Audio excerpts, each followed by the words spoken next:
Hello again, Matt here with a thread response this time.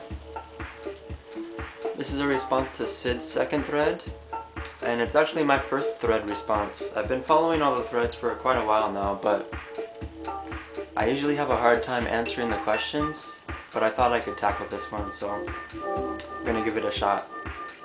The first question asks, is there an album that gives you goosebumps? So I was trying to choose between a few of them, but I just decided to go with Dead Can Dance.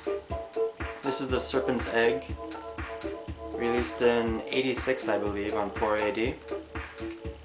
And it's just very ethereal music, almost somewhat classical, lots of strings, and it's very bleak, you could call it.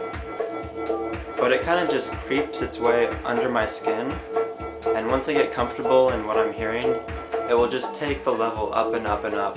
It just kind of soars, the music soars. So yeah, an excellent album that always just catches my attention and makes my hair rise. So that's that.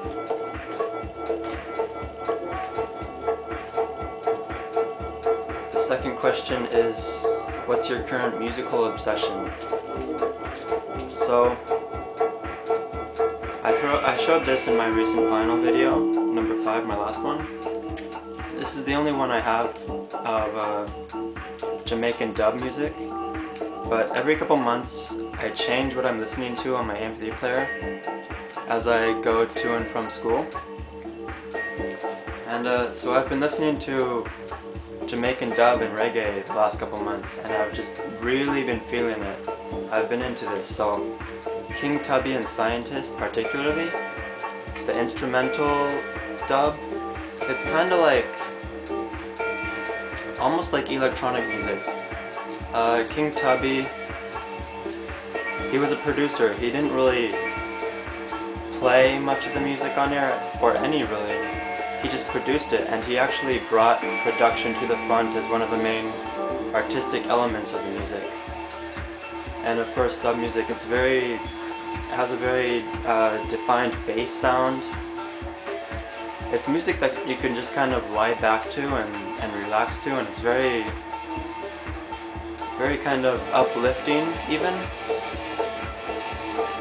And very good for a nice sunny day. I've noticed outside in the springtime now, it's really sunny, and this kind of music fits perfectly for some reason, I think. It's just really good. I've been enjoying that a lot lately.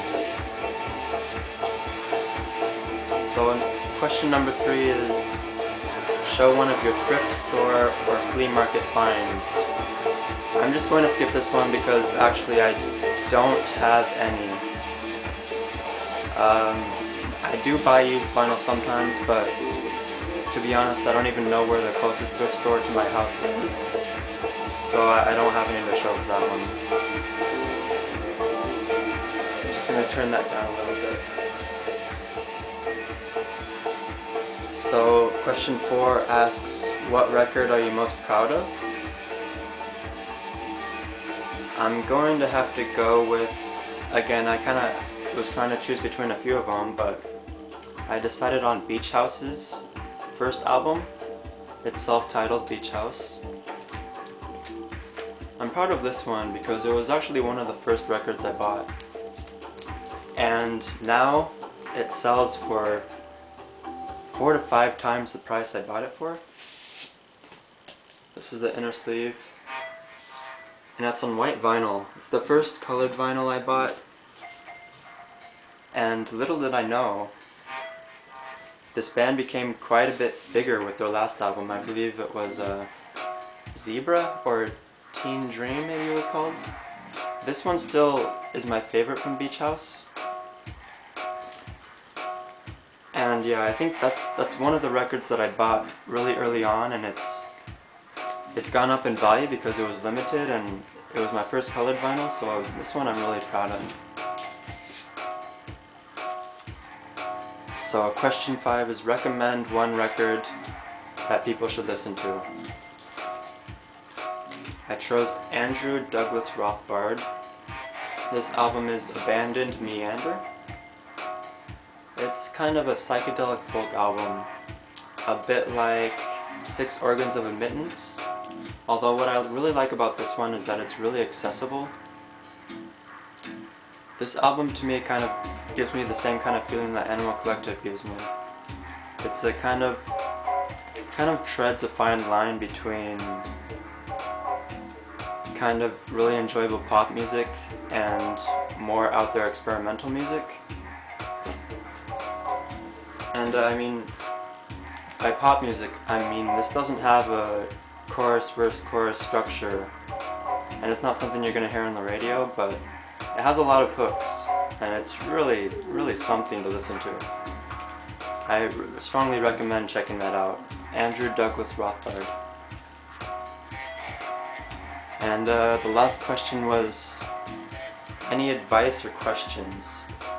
I wasn't sure if you meant specifically related to vinyl or just in general, but I guess one thing